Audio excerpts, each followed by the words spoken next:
प्रिय बच्चों, नमस्ते, शुभ प्रभातम। कक्षा 8 की इस वेद पाठ नैतिक शिक्षा की कक्षा में आप सभी का स्वागत है। बच्चों, आज हम पढ़ेंगे पाठ 15, आर्य समाज के नियम। 10 अप्रैल सन 1875 ईस्वी में इस भारत के अग्रणी नवजागरण सामाजिक आंदोलनों के सूत्रधार गुरुवर देव दयानंद ऋषि महर्षि दयानंद जी ने आर्य समाज की स्थापना मुंबई में की। जब आर्य समाज की स्थापना की तो उस समय उन्होंने आर्य समाज रूपी आंदोलन को सुचारू रूप से चलाने के लिए वो संपूर्ण विश्व में नव क्रांति का शंखनाद करने के लिए, मेरे प्यारे बच्चों, आर्य समाज के कुछ नियम बनाए।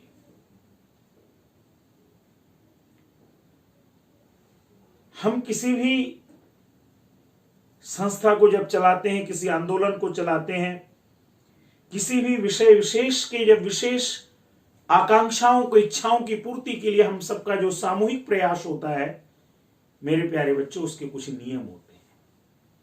जैसे आपके विद्यालय के कुछ नियम हैं, आपके घर के कुछ नियम हैं, आपके जीवन के कुछ नियम हैं, और जो भी संस्था, जो भी संगठन, जो भी व्यक्ति अपने बनाए हुए पूर्वजों के या स्वयं के शुद्ध नियमों का पालन करता है, वो बच्चों जीवन में सफलताओं का स्वामी बनता है। मेरे प्यारे बच्चों, कक्षा 6 में आपने आर्य समाज के प्रथम द्वितीय नियम को पढ़ा। कक्षा 7 में आपने 3, 4, 5, 6 नियमों को पढ़ा, और कक्षा 8 में आपको आज पढ़ने हैं आर्य समाज के 7वें से 10वें नियम तक। पहला नियम है आज का 7वां नियम। इस पाठ का पहला नियम यानी 7वां नियम, सबसे प्रीतिपूर्वक धर्मानुसार यथा योग्य वर्तना चाहिए। प्रीतिपूर्वक, प्यार पूर्वक हमें सबसे कैसा व्यवहार करना चाहिए? हमारा व्यवहार प्यारपूर्ण हो, प्रीतिपूर्ण हो। हमारे व्यवहार में एक आकर्षण हो कि दूसरा व्यक्ति हमसे खिंचा हुआ चला है। वो बच्चों कब होता है? जब हृदय में शुद्ध भाव होता है। अगर हम ऐसा व्यवहार करेंगे तो निश्चित रूप से जीवन में हम खुशहाल रहेंगे, संपन्न रहेंगे, प्रसन्न रहेंगे, आनंदित रहेंगे। क्योंकि बच्चों, इस संसार का नियम है, जो हम देंगे वही हमें वापस मिलेगा। कभी आप एक खाली कमरे में खड़े होकर के ओम की आवाज लगाइए, आपको वापस वही प्रतिध्वनि आएगी। आप किसी और गलत शब्द का प्रयोग कीजिए, आपको वही प्रतिध्वनि आएगी। यानी निष्कर्ष क्या निकला? जो हम देंगे वही मिलेंगे। फिर बताइए, कौन इस संसार में गुस्सा चाहता है? कौन इस संसार में क्रोध चाहता है? कौन इस संसार में गलत शब्द सुनना चाहता है? कौन किसी से बुरा व्यवहार चाहता है? हम सब क्या चाहते हैं? अच्छा व्यवहार। तो पहली बात है नियम में, सबसे प्रीतिपूर्वक अच्छा व्यवहार करें। लेकिन कैसा करें? धर्म अनुसार यथा योग्य। धर्म अनुसार यथा योग्य। मान लीजिए कोई शत्रु है हमारा, तो उसके साथ शत्रुता का व्यवहार कीजिए। लेकिन कैसा शत्रु? क्या हमारी कक्षा में हमारा कोई शत्रु हो सकता है? नहीं। हम सब प्यारे बच्चे हैं बेटा, एक दूसरे के साथ पढ़ते हैं। हो सकता है कोई बात किसी की हो जाए तो हम शिक्षक लोग आपको क्या समझाते हैं कि बेटा एक दूसरे को क्षमा दान दे दीजिए, एक दूसरे को सॉरी बोल लीजिए, प्यार से रहिए। क्लास में, स्कूल में, घर में, समाज में हमारा कोई शत्रु नहीं होना चाहिए। शत्रु कौन हो सकता है? जो वास्तव में आपका अहित करना चाहता है, जो आपकी बुराई करना चाहता है, तो आप क्या कीजिए, ध्यान दीजिएगा, हमारे शास्त्र क्या कहते हैं कि जब कोई शत्रु मजबूत हो तो हम और मजबूत हो जाए। कोई हमें गुस्सा दिलाना चाहता है बार बार, कोई हमें अपने लक्ष्य से बुरे शब्द कह के भटकाना चाहता है, तो हम थोड़ी सहनशीलता बढ़ा लें, थोड़ा धीरज बढ़ा लें कि हमें इसकी बातों का कोई असर नहीं है। हमारा लक्ष्य तो बिल्कुल सीधा पढ़ाई करना है, हमारा लक्ष्य माता पिता की सेवा करना है, हमारा लक्ष्य जीवन में अच्छी शिक्षा को प्राप्त करके जीवन में अच्छा बनना है। हमें किसी की बातों को सुन करके बुरा नहीं बनना है, लेकिन हाँ, मुकाबला करने के लिए तैयार नहीं। और कैसे, एक छोटे से उदाहरण से अपनी बात कहूंगा। बच्चों, गुरुवर देव दयानंद जी के नाम से आपका स्कूल है, डीएवी स्कूल। उनके जीवन में घटना आती है, आपने पढ़ा था कक्षा 6 में, कि एक दिन कोई व्यक्ति उनको पान खिलाने के बहाने उनको जहर दे देता है। स्वामी जी को जब ये पता चलता है कि मुझे कुछ दिया गया, तो वो योग क्रियाओं को जानते थे, योगाभ्यास को जानते थे। उन्होंने योगाभ्यास के उन पवित्र क्रियाओं के अभ्यास के द्वारा उस जहर को बाहर निकाल दिया। लेकिन स्वामी दयानंद जी हिंदू सन्यासी थे, आर्य सन्यासी थे, वैदिक सन्यासी थे। लेकिन बच्चों, उनका एक भक्त मुसलमान था, जो उस क्षेत्र का दंडाधिकारी था, जिसको तहसीलदार कहते हैं। जब उसको पता चला कि एक व्यक्ति ने स्वामी दयानंद जी को, जो कि मेरे प्रिय गुरु जी हैं, जो कि संसार को एक मानवता का संदेश देते हैं, जो कि सबको मिल करके चलने की बात कहते हैं, जो अपने पवित्र वेदों की बात करते हैं, मेरे उस पूज्य गुरुवर को इस व्यक्ति ने जहर दिया। उन्होंने उसको पकड़ करके अपने अधिकार के तहत जेल भिजवा दिया। स्वामी दयानंद जी को बच्चों जब पता चला, तो उन्होंने कहा, नहीं, उसको क्षमा कीजिए, मैं लोगों को कैद में डालने नहीं, कैद से मुक्त करवाने आया हूं। यानी कि ध्यान दीजिएगा, ऋषिवर देव दयानंद ने एक ऐसे व्यक्ति को, जिन्होंने उसके प्राणों पर हमला किया, उसको भी छोड़ दिया। क्यों? मजबूत थे वो, धीरजवान थे, वो सहनशील थे, और उसको दंड भी मिल गया, उसको शिक्षा भी मिल गई। कहने का भाव है कि हम किसी के साथ यथा योग्य व्यवहार का मतलब है, कोई हमारे साथ बुरा करने का प्रयास करें तो हम अच्छे बन करके उसके खात्मे के लिए नहीं, उसको समाप्त करने के लिए नहीं, उसको नुकसान नहीं करें, वरन उसको शिक्षा दिलवा दें, सबक दिलवा दें। ये प्रीतिपूर्वक व्यवहार है, यथा योग्य वर्तना चाहिए। अब आ जाइए बच्चों, आपकी पुस्तक क्या कहती है? पुस्तक ये कहती है कि मनुष्य एक सामाजिक प्राणी है, उसका व्यवहार अन्य लोगों के साथ किस प्रकार का होना चाहिए, ये इस प्रश्न में, इस 7वें नियम में इसका उत्तर दिया गया है। बाकी मैंने आपको व्याख्या करी दी है। अब आ जाइए बच्चों 8वां नियम। बच्चों, इसी प्रकार से 7 के बाद 8वां नियम है, अविद्या का नाश और विद्या की वृद्धि करनी चाहिए। जीवन में यदि हम उन्नति चाहते हैं, तो आजकल आपके माता पिता और हम शिक्षक लोग आपको एक बात कहते हैं कि बेटे, नॉलेज इज पावर, ज्ञान ही शक्ति है। और ज्ञान कब शक्ति है? जब वास्तव में अविद्या को नष्ट करने का हमेशा प्रयत्न किया जाएगा और ज्ञान को हमेशा बढ़ाने का प्रयत्न किया जाएगा।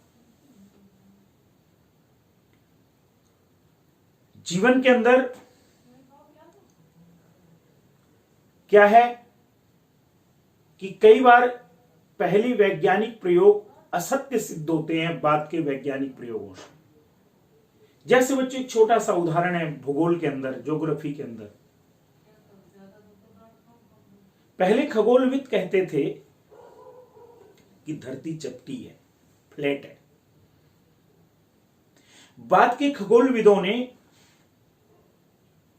बाद के भूगोलवेत्ताओं ने, ज्योग्राफी के एक्सपर्ट्स ने सिद्ध किया कि पृथ्वी गोल है। बच्चों, उस नई रिसर्च को पूरी दुनिया ने स्वीकार किया। यह होता है अविद्या का नाश और विद्या की वृद्धि के लिए निरंतर प्रयत्न करना। दूसरा, विद्या का अर्थ है किसी भी वस्तु का यथार्थ ज्ञान, ठीक ठीक ज्ञान। यदि हमें किसी बात का सही ज्ञान ना हो तो वह अविद्या अर्थात अज्ञान है। और अंधविश्वास या किसी बात पर सोचे समझे विश्वास कर लेना ही बच्चों सबसे बड़ी अविद्या है। आप देखिएगा 19वीं शताब्दी में, 18वीं शताब्दी में हमारे देश के अंदर बहुत सारी कुरीतियां थी। सती प्रथा, लड़कियों को ना पढ़ने देना, चाइल्ड मैरिज। बच्चों, आर्य समाज ने, ब्रह्म समाज ने, राजा राम मोहन राय ने, बाबू केशव चंद्र सेन ने, ठाकुर देवेंद्रनाथ टैगोर ने, इन सब लोगों ने मिलकर के सती प्रथा का विरोध किया। सती प्रथा के विरोध में एक जबरदस्त आंदोलन खड़ा किया गया। आपने इतिहास की, एसएसटी की पुस्तकों में पढ़ा होगा कि उस जमाने में अगर किसी पति की मृत्यु हो जाती थी तो उसकी पत्नी को भी उसके साथ जला दिया जाता था, सती कह करके। उसका नाम था सती प्रथा। इसी प्रकार से छोटे छोटे बच्चों का विवाह करवा दिया जाता था। आप जानते हैं किसी की आयु का कुछ पता थोड़ी है। कई लोग लंबी आयु वाले, दीर्घ आयु, लॉन्ग लाइफ जीते हैं, कोई कम जीते हैं। अब आप 1-2 साल के बच्चों का विवाह कराएंगे, उनको क्या पता कि विवाह क्या होता है। बड़े होकर के पता चला कि कोई जो लड़का था वो खत्म हो गया, तो जो लड़की है वो 8-10 साल की है, लेकिन उसको कहते थे विधवा हो गई। उनकी समाज में बड़ी बुरी स्थिति थी। लोग इतना उस समय की पाखंडों में लिप्त थे, अंधविश्वासों में लिप्त थे, डूबे हुए थे कि उन हमारी बहन बेटियों का, माओं का तिरस्कार किया जाता था, अपमान किया जाता था, उनको कोई देखता नहीं था। इस प्रकार की समाज में दयनीय स्थिति में पहुंचा दिया गया था, जो समाज की आधी आबादी है बच्चों। ऋषिवर देव दयानंद ने, आर्य समाज ने आंदोलन चलाया कि विधवाओं को भी उसी प्रकार से जीने का अधिकार है जैसे कि एक सामान्य महिला को या सामान्य पुरुष को है। उसके भी वही राइट हैं जो उसके और अन्य लोगों के हैं, वही अधिकार हैं। इन सब चीजों को दूर किया आर्य समाज ने। और बच्चों, मान लीजिए एक छोटा सा उदाहरण आपको देता हूं विद्या का। मान लीजिए सायंकाल आप अपने घर में बैठे हुए हैं। आपकी मां ने कहा बेटा एक फलानी चीज ले आओ जरा दुकान से जाके। आप लेने गए, मार्केट से सामान लेके आए, घर आपका मात्र 200 मीटर दूर है। अचानक से आपके घर के थोड़ा सा पहले कोई स्ट्रीट लाइट थी, वो लाइट चली गई, बुझ गई। थोड़ा सा आप चले तो आपने देखा एक पड़ोस के अंकल भी वहां खड़े हुए हैं और 2-3 बच्चे और खड़े हुए हैं। अंधेरा सा है। आपने पूछा अंकल आप क्या यहीं खड़े रहेंगे, क्यों खड़े हैं आप सब? उन्होंने कहा देखो बेटे वहां सांप पड़ा हुआ है। सांप पड़ा हुआ है? अरे ये तो बड़ी डर वाली बात है। तो इसको हटाया जाए या पकड़ा जाए, मारा जाए, क्या किया जाए? या वाइल्ड एनिमल्स वालों को बुलाया जाए, किसी को हेल्पलाइन में सूचना दी जाए। इतने में बच्चों अचानक से स्ट्रीट लाइट जल जाती है, लाइट आ जाती है और सब देखते हैं कि अरे ये तो जो सर्प जैसा लग रहा था वो तो एक बड़ी रस्सी पड़ी हुई है। बच्चों, इसी प्रकार से जब ज्ञान का प्रकाश उदय होता है तो जीवन में अनेक सारे अंधविश्वास, अनेक सारी गलतफहमियां दूर होकर के हमारा डर दूर हो जाता है। विद्या की वृद्धि का सबसे बड़ा लाभ क्या है बच्चों? समाज के अंदर जो अंधविश्वासों के नाम पर डर फैलाते हैं उनका डर समाप्त हो जाता है। अविद्या के नाश से सबसे बड़ा फायदा क्या होता है बच्चों? कि यह समाज किसी जकड़न में नहीं रहता, जीवन किसी जकड़ाहट में नहीं रहता, वो खुल करके जीने का प्रयास करता है। और दूसरी बात क्या है? विद्या की वृद्धि करनी चाहिए। विद्या की वृद्धि का क्या लाभ है और विद्या की वृद्धि का क्या मायने हैं बच्चों? सबसे पहले हमेशा नई नई नॉलेज को हमें एक्सेप्ट करना चाहिए, नई नई टेक्नोलॉजी से अपडेट रहना चाहिए, प्रयास करना चाहिए कि जो भी हमें ज्ञान मिले वो सही ज्ञान मिले, उसको हम स्वीकारते जाएं। मान लीजिए आप 8th में हैं, हो सकता है कि कुछ कॉन्सेप्ट आपको 7th से 8th में बिल्कुल नहीं मिले, तो उसको आपको स्वीकारना चाहिए, मेहनत करनी चाहिए, परिश्रम करना चाहिए, ताकि उन कॉन्सेप्ट को स्वीकार करके आप अच्छे नंबर ला सकें, आप नॉलेजफुल हो सके, अगली क्लास में एलिजिबल हो सके, अगली क्लास को समझ सके। ये होता है विद्या की वृद्धि करना। अब आ जाइए बच्चों, अगला नियम है, प्रत्येक को अपनी उन्नति में संतुष्ट न रहना चाहिए, किंतु अपितु सबकी उन्नति में अपनी उन्नति समझनी चाहिए। इस संसार में सुखी जीवन का अगर कोई सूत्र है तो ये है, हमें स्वार्थी जीवन नहीं जीना बच्चों। अगर मेरी उन्नति है, अगर मैं मैथ में अच्छा हूं तो मेरे फ्रेंड को अगर मेरे मैथ के क्लास के अंदर टीचर से सवाल नहीं आते हैं तो मैं उसकी हेल्प करके उसको अच्छा करूंगा। यह होता है अपनी उन्नति के साथ अपने मित्र की, अपने साथियों की, अपने दोस्तों की, सबकी उन्नति करना। आपने बच्चों डीएवी के फर्स्ट प्रिंसिपल महात्मा हंसराज जी का नाम सुना है। 7th क्लास में महात्मा हंसराज जी का आपने पाठ पढ़ा है। 19 अप्रैल को उनका महात्मा हंसराज जन्म दिवस आप मनाते हैं, महात्मा हंसराज बर्थडे मनाते हैं, हंसराज जन्म जयंती मनाते हैं। आपने पढ़ा होगा कि उन्होंने कितनी गरीबी में शिक्षा प्राप्त करी, कैसे कैसे वो शिक्षा प्राप्त करते थे। लेकिन बच्चों जब बात आई 30 अक्टूबर 1883 को, ऋषिवर देव दयानंद का शरीर पूरा हो गया, उनकी मृत्यु हो गई, उनका देहावसान हो गया। आर्य समाज के लोगों ने निश्चय किया कि ऋषिवर देव दयानंद की स्मृति में अगर हम कुछ बना सकते हैं तो एक जीता जागता ऐसा देवालय बनाएं जहां पे हमारे बच्चे वेद प्राचीन शिक्षाओं के साथ साथ विज्ञान और इंग्लिश की शिक्षाओं को भी ग्रहण करें। लेकिन उस समय स्कूल के सामने फंड की बड़ी समस्या थी, धन का बड़ा अभाव था।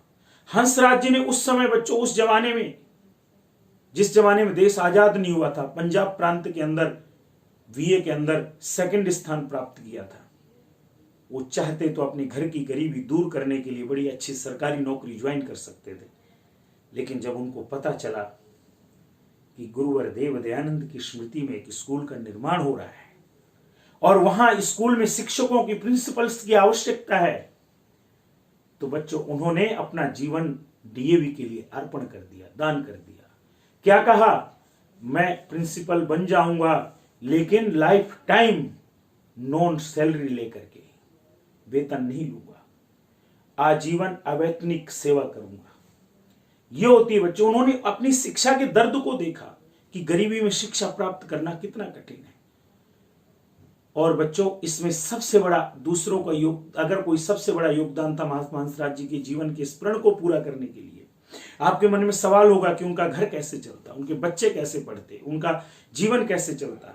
तो बच्चों हंसराज जी के बड़े भाई थे लाला मुल्खराज जी, उनको उस जमाने में 80 रुपीज सैलरी मिलती थी। तो उन्होंने कहा हंसराज तुम निष्काम भाव से सेवा करो आर्य समाज डीएवी की, जितना मेरा सैलरी होगा उसका मैं आधा तुम्हें देता रहूंगा। और बच्चों लाला मुल्खराज जी ने इस आजीवन प्रण को निभाया। इसी प्रकार से अगर उन्नति की बात की जाए, कृष्ण सुदामा का उदाहरण आता है। आप जानते हैं कि सुदामा जब गरीब होते हैं और कृष्ण जी के महल पर जाते हैं, दोनों सांदीपनि मुनि के आश्रम उज्जैन में पढ़ाई करते थे, लेकिन दोस्ती का वादा निभाया कृष्ण जी ने। यही बात हमें आर्य समाज का यह नियम सिखाता है कि प्रत्येक को अपनी उन्नति में संतुष्ट न रहना चाहिए, अब तो सबकी उन्नति में अपनी उन्नति समझनी चाहिए।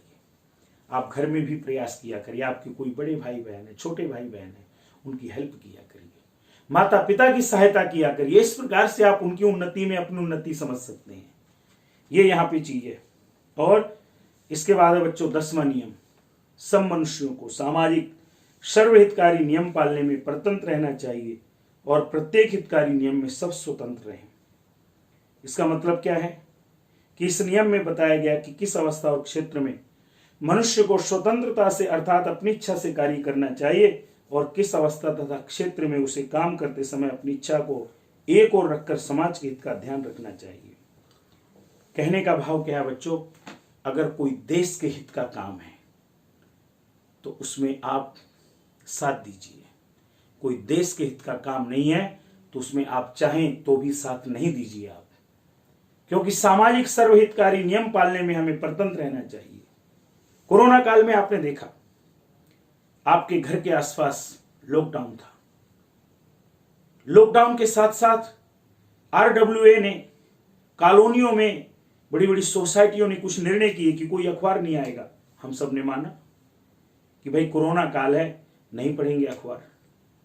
कुछ नियम बनाए कि कोई बाहर का आदमी नहीं आएगा, हमें परेशानी हुई, सबको हुई होगी, लेकिन सब ने उन नियमों को स्वीकार किया, क्योंकि वास्तव में आपको हमें पता था, हमारे आपके मित्रों के यहां सुख था, दुख था, लेकिन जाना वर्जित था, नहीं जा पाए। कई हमारे मित्र ऐसे थे जो कोविड का शिकार थे, हम उनको देखने नहीं जा सके। क्यों? क्योंकि अपनी एक मर्यादाएं थी इस रोग से। तो वही चीज है कि सामाजिक सर्वहितकारी नियम पालने में परतंत्र रहना चाहिए और प्रत्येक हितकारी नियम में सब स्वतंत्र रहें। तो ये बच्चों 4 नियम आपको ये सिखाते हैं कि लाइफ को सुंदर कैसे बना सकते हैं। आइए अब इसके क्वेश्चन आंसर करते हैं। पहला प्रश्न है, आर्य समाज के अंतिम 4 नियमों को क्रमानुसार लिखें। 3 नियम मैंने लिख दिए हैं। चौथा नियम आप अपनी बुक में देखेंगे, वहां पर आपको पेज नंबर 60 में मिल जाएगा। अब मैं इसको मिटा देता हूं, ये आपकी स्क्रीन पे आ गया होगा।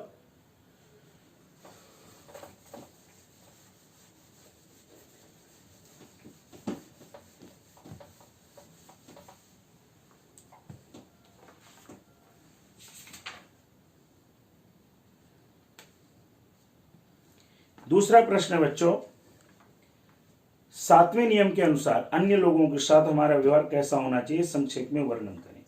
तो मैं यहां पे उत्तर लिख देता हूं प्रश्न 2 का।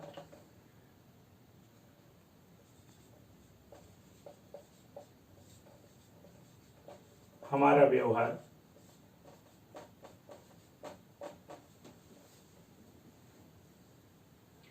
समाज के अन्य सभी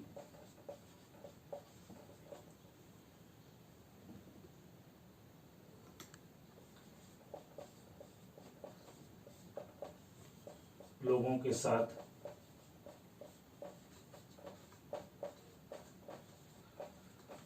प्रीतिपूर्वक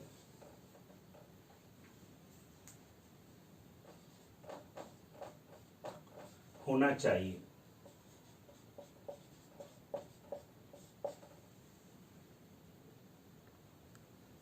हमारा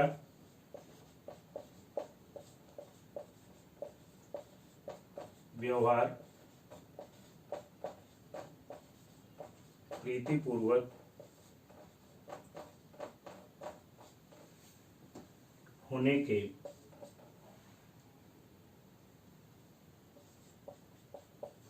साथ साथ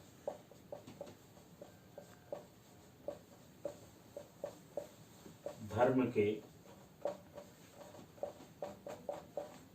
अनुसार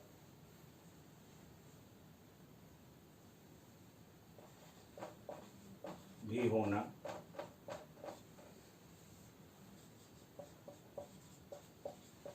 चाहिए।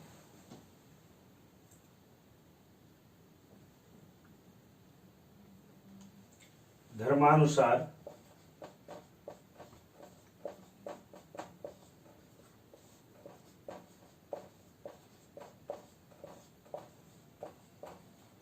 व्यवहार करके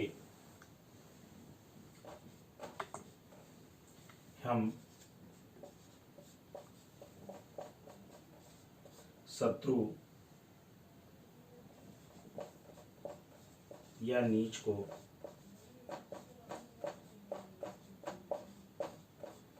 रास्ते पर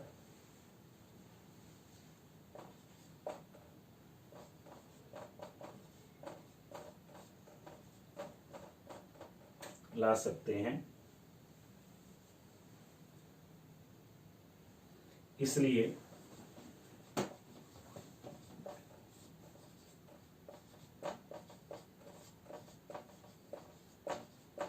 हमारा व्यवहार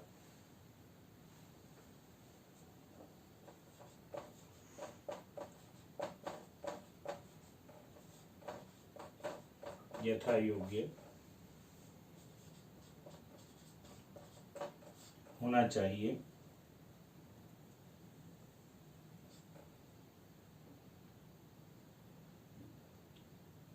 अर्थात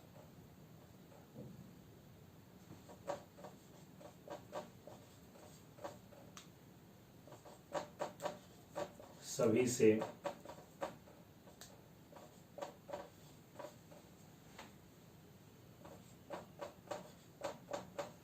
एक समान व्यवहार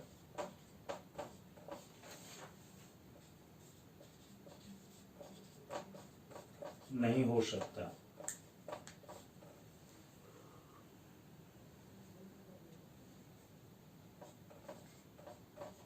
हमारा व्यवहार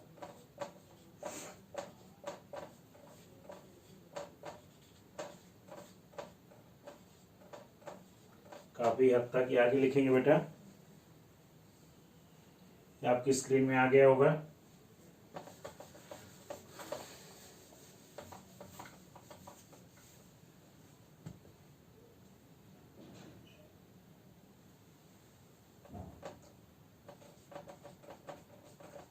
इस बात पर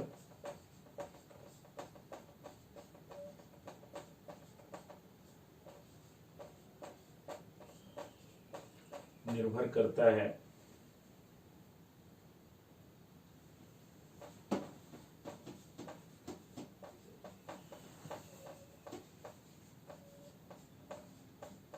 कि दूसरा व्यक्ति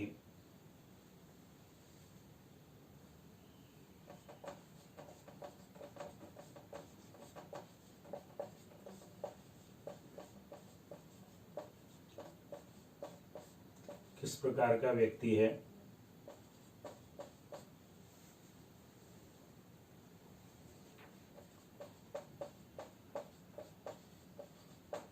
और हमारे साथ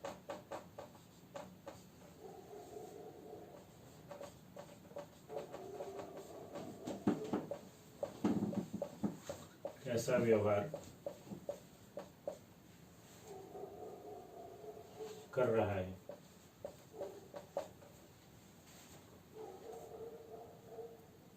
टाइम 19 मिनट सब मिला के कर रहा है। ये बच्चों आप देखेंगे, मैंने आपको पहला दूसरा क्वेश्चन किया, तीसरा करेंगे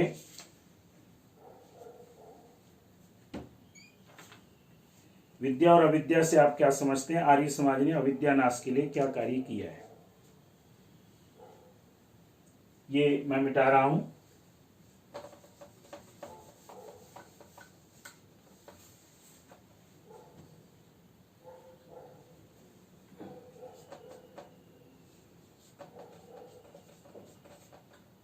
उत्तर 3 है बेटा।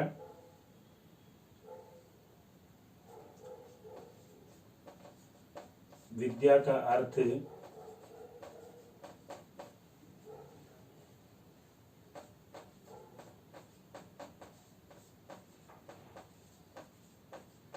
किसी भी वस्तु का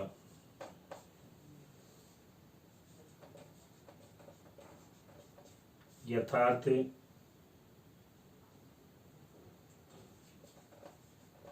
अर्थात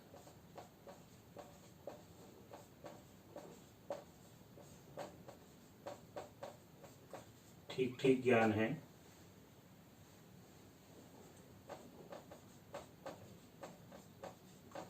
यदि हमें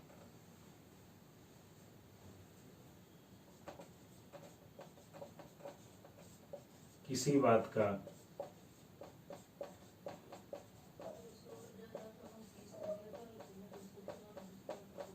सही ज्ञान ना हो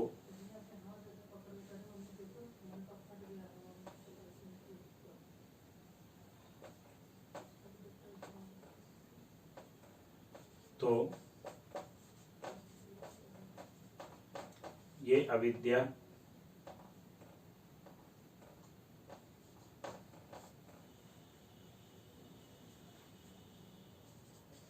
अर्थात अज्ञान है।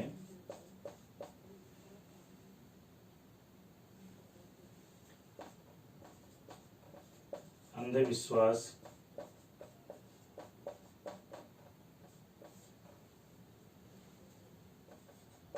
या किसी भी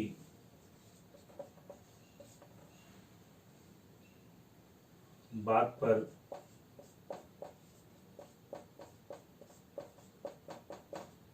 बिना सोचे समझे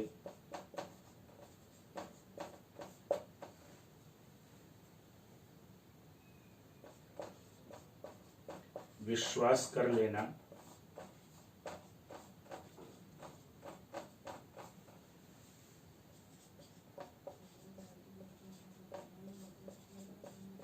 अविद्या है।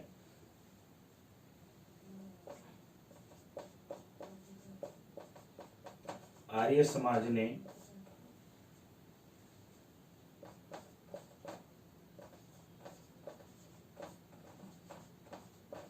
कुछ अंधविश्वासों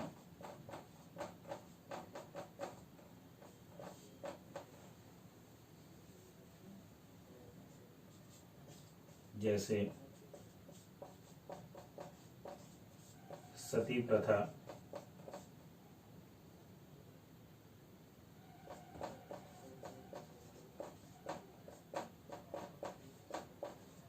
विधवा विवाह,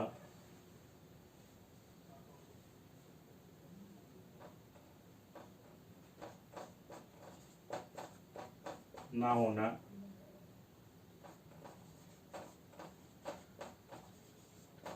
छुआछूत,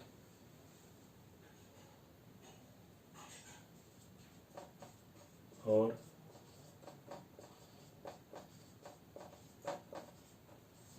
बाल विवाह आदि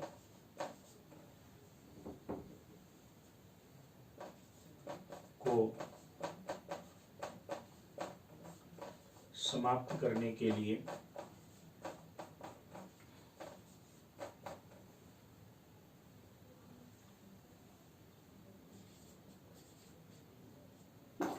बहुत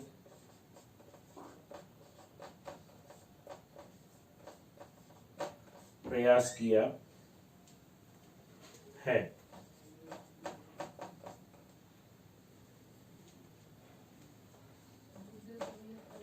अंधविश्वासों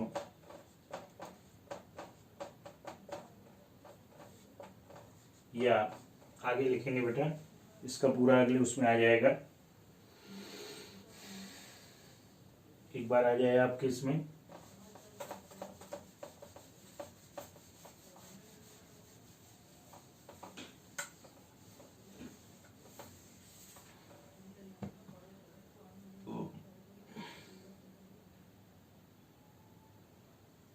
या अज्ञानता को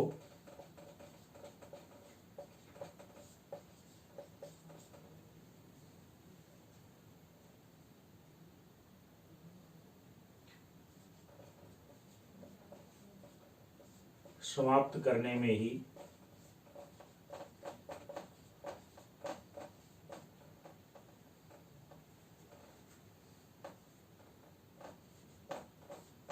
विद्या की वृद्धि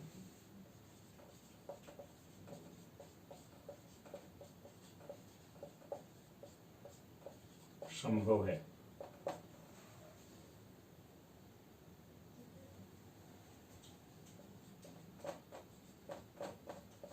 अज्ञान और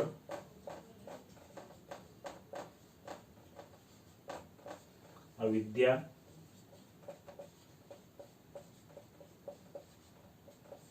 अभिशाप है,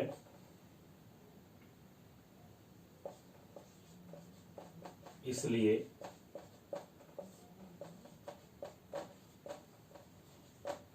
अविद्या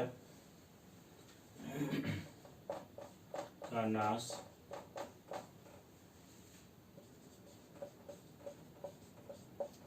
और विद्या की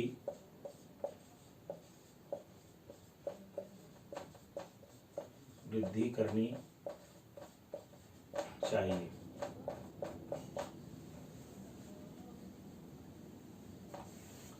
ये बच्चों क्वेश्चन 3 का आंसर है।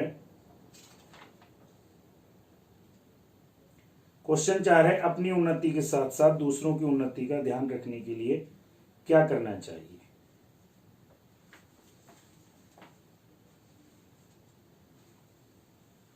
तो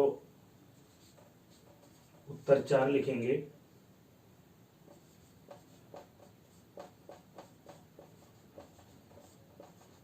इस नियम में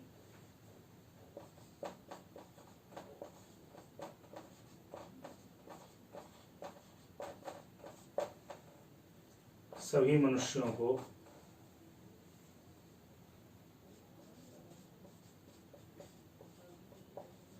विशेषकर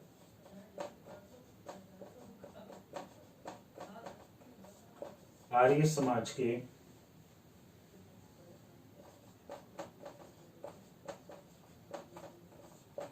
सदस्यों को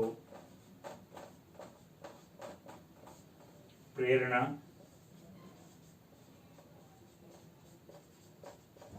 दी गई है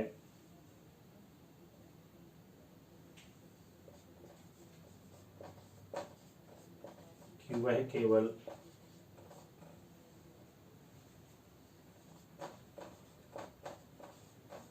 अपनी ही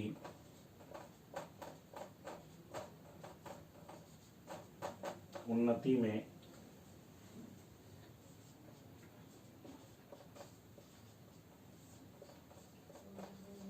संतोष ना करें,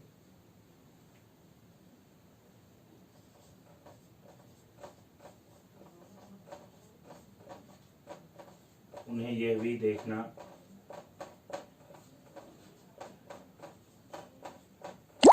चाहिए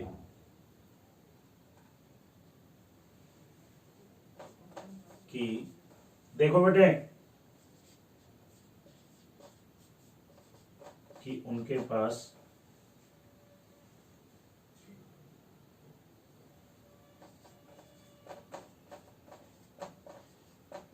रहने वालों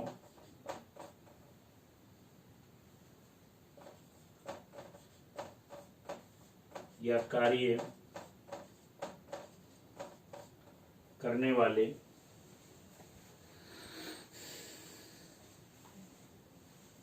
ये चलेगा बेटा। अभी कार्य करने वाले, रहने वालों या कार्य करने वाले, ऊपर लिखेंगे इसका बाकी आंसर।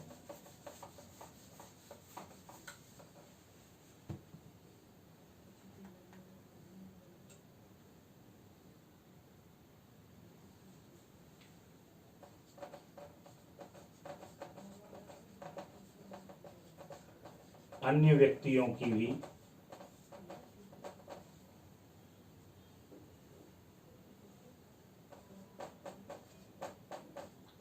समान रूप से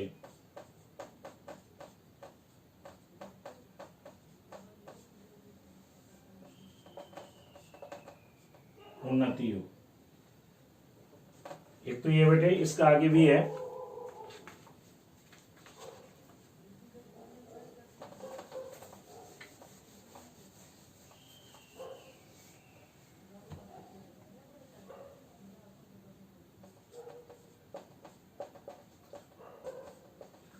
उन्नति का अर्थ है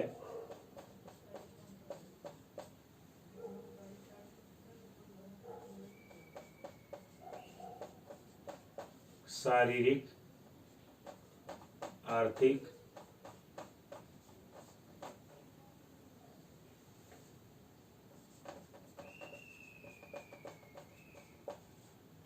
सामाजिक, धार्मिक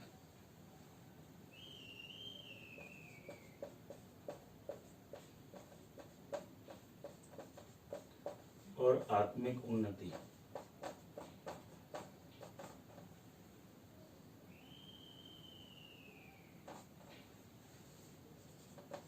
हमारा कर्तव्य है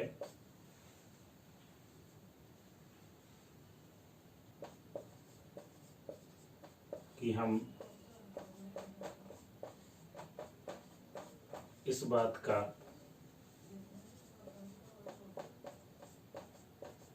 ध्यान रखें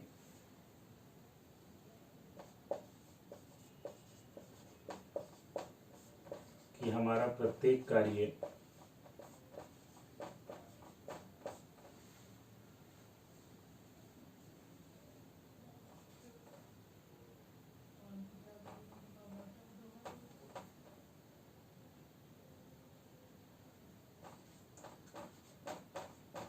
हमारी